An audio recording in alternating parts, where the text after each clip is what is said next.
മാഡത്തിന് ചീര ഇഷ്ടമല്ല. അതുകൊണ്ട് നാളെ ഇനിയും അത് പാകം ചെയ്യേണ്ട. നാളെ മീനോ ലതാക്കിയ മത്സ്യമോ തയ്യാറാക്കണം. സിറിയൻ തലസ്ഥാനമായ ദമസ്കസിലെ അൽ മാലിക്കിലുള്ള അസദ് കുടുംബത്തിൻ്റെ അത്യാഡംബര വസതിയുടെ പേര് അൽ റൗദ എന്നാണ്. റൗദ എന്ന അറബി വാക്കിനർത്ഥം പൂന്തോട്ടം. അക്ഷരാർത്ഥത്തിൽ ആഡംബരത്തിൻ്റെ ഉദ്യാനമാണ് ആ കൊട്ടാരം. മാഡത്തിൻ്റെയും ബോസിൻ്റെയും മെനു എന്ന കുറിപ്പോടെ ഇതേ കൊട്ടാരത്തിലെ അടുക്കളയിൽ നിന്ന് ലഭിച്ച നോട്ട് പുസ്തകത്തിലെ കുറിപ്പാണ് മുകളിൽ പറഞ്ഞത്. വിമത സംഘമായ HTSന്റെ നേതൃത്വത്തിൽ നടന്ന സായുധ നീക്കത്തിൽ നിൽക്കക്കള്ളിയില്ലാതെ സിറിയൻ ഭരണാധികാരിയായിരുന്ന ബഷാറുൽ അസദ് കുടുംബസമേതം റഷ്യയിലേക്ക് രക്ഷപ്പെട്ടിരിക്കുകയാണ്. പിന്നാലെ 31,500 ചതുരശ്ര സ്ക്വയർ വരുന്ന അൽ റൗദയിലേക്ക് ഇരച്ചു കയറിയ ജനം കൊട്ടാരം കൊള്ളയടിച്ചാണ് മടങ്ങിയത്. കൊട്ടാരത്തിൽ നിന്നുള്ള കണ്ണഞ്ചിപ്പിക്കുന്ന കാഴ്ചകളാണ് ഇപ്പോൾ സോഷ്യൽ മീഡിയയിലൂടെയും അന്താരാഷ്ട്ര മാധ്യമങ്ങളിലൂടെയും പുറത്തു വരുന്നത്. നിലത്തും ചുമരിലും അത്യാഡംബര മാർബിൾ പതിച്ച കൊട്ടാരനകത്തെ മിന്നും കാഴ്ചകൾ കണ്ട് വിസ്മയത്തോടെയും ആശ്ചര്യത്തോടെയും ആരവം മുഴക്കി കറങ്ങി നടക്കുന്ന കുട്ടികളും സ്ത്രീകളും ഉൾപ്പെടെയുള്ള സാധാരണക്കാരെ ഈ വീഡിയോകളിൽ കാണാം. പലരും കയ്യിൽ കിട്ടിയതെല്ലാം എടുത്ത് സ്ഥലം കാലിയാക്കി. പാത്രങ്ങളും ഫർണിച്ചറുകളും അലങ്കാര വിളക്കുകളും ചുമർ ചിത്രങ്ങളും മുതൽ ആഗോള ബ്രാൻഡുകളുടെ ആഡംബര വസ്തുക്കൾ വരെ സ്വന്തമാക്കി കടന്നു കളഞ്ഞവരുണ്ട്. അസദിന്റെയും കുടുംബത്തിന്റെയും വസ്ത്രങ്ങളും ആഭരണങ്ങളും 25 ലക്ഷം വരെ വില മതിക്കുന്ന ലൂയി വിട്ടൺ ബാഗ് വരെ സ്വന്തമാക്കിയവരും ഇക്കൂട്ടത്തിലുണ്ട്. കൊട്ടാരത്തിനകത്തു നിന്ന് ലഭിച്ച തോക്കുകളിൽ നിന്ന് ആകാശത്തേക്ക് വെടിയുതിർത്ത് രസിക്കുന്നു ഒരു സംഘം ചെറുപ്പക്കാർ. അകത്തെ സന്ദർശന മുറിയിലും കിടപ്പുമുറിയിലും ഇരുന്ന് ഫോട്ടോയ്ക്ക് പോസ്റ്റ് ചെയ്യുന്നു മറ്റു ചിലർ വീഡിയോ പകർത്തുന്നു, സെൽഫി എടുക്കുന്നു.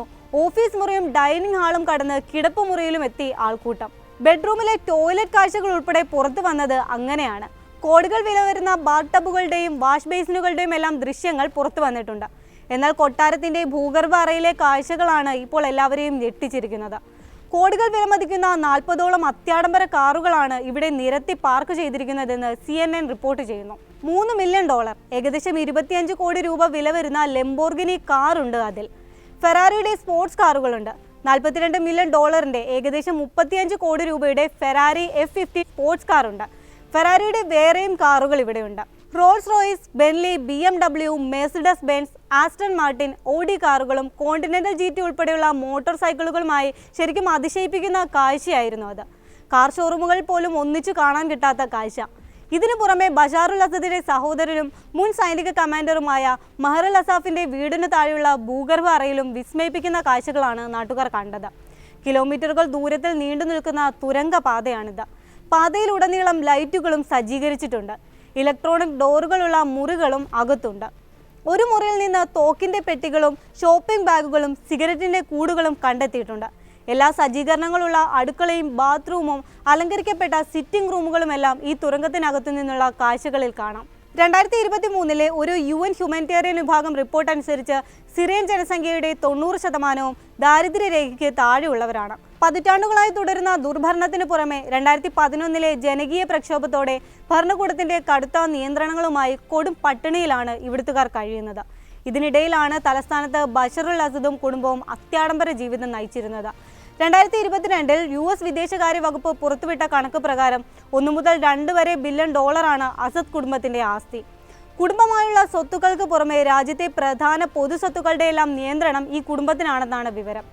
ഇതിനു പുറമെ സ്വകാര്യ കമ്പനികളിലും ഇവർക്ക് നിക്ഷേപങ്ങളുണ്ട്. വിമതർ തലസ്ഥാന നഗരം കീഴടക്കിയതിനു പിന്നാലെ റഷ്യൻ തലസ്ഥാനമായ മോസ്കോയിലേക്ക് രക്ഷപ്പെട്ടിരിക്കുകയാണ് ബഷറും കുടുംബവും. റഷ്യൻ പ്രസിഡന്റ് വ്ളാഡിമിർ പുടിന്റെ തീരുമാനപ്രകാരം മാനുഷിക പരിഗണനയുടെ അടിസ്ഥാനത്തിലാണ് അസദ് കുടുംബത്തിന് അഭയം നൽകിയതെന്നാണ് ക്രെംലിൻ വൃത്തങ്ങൾ പ്രതികരിച്ചത്. അതേസമയം മോസ്കോയിൽ എവിടെയാണ് ഇവർ കഴിയുന്നതെന്ന കാര്യം ഉദ്യോഗസ്ഥർ വെളിപ്പെടുത്തിയിട്ടില്ല. അരനൂറ്റാണ്ട് നീണ്ട അസദ് കുടുംബവാഴ്ചയ്ക്കാണ് സിറിയയിൽ അന്ത്യമായിരിക്കുന്നത്. 1971 സൈനിക അട്ടിമറിയിലൂടെയാണ് ബഷറിന്റെ പിതാവ് ഹാഫിസ് അൽ അസദ് അധികാരം പിടിച്ചത്. 2000 മരണം വരെ അദ്ദേഹം സിറിയ ഭരിച്ചു. പിന്നാലെ ബഷറുൽ അസദ് അധികാരമേറ്റു. 2 പതിറ്റാണ്ടിലേറെ കാലം നീണ്ട ഭരണത്തിൽ 2011 ജനകീയ പ്രക്ഷോഭത്തെയും അതിജീവിക്കാൻ അദ്ദേഹത്തിനായി. സഹോദരൻ ബാസിൽ അൽ അസദാണ് പിതാവിന്റെ പിൻഗാമിയാകേണ്ടിയിരുന്നത്. എന്നാൽ 1994 ഒരു കാർ അപകടത്തിൽ ബാസിൽ മരിച്ചതോടെയാണ് സിറിയൻ ഭരണത്തിനുള്ള നിയോഗം ബഷറിലെത്തിയത്.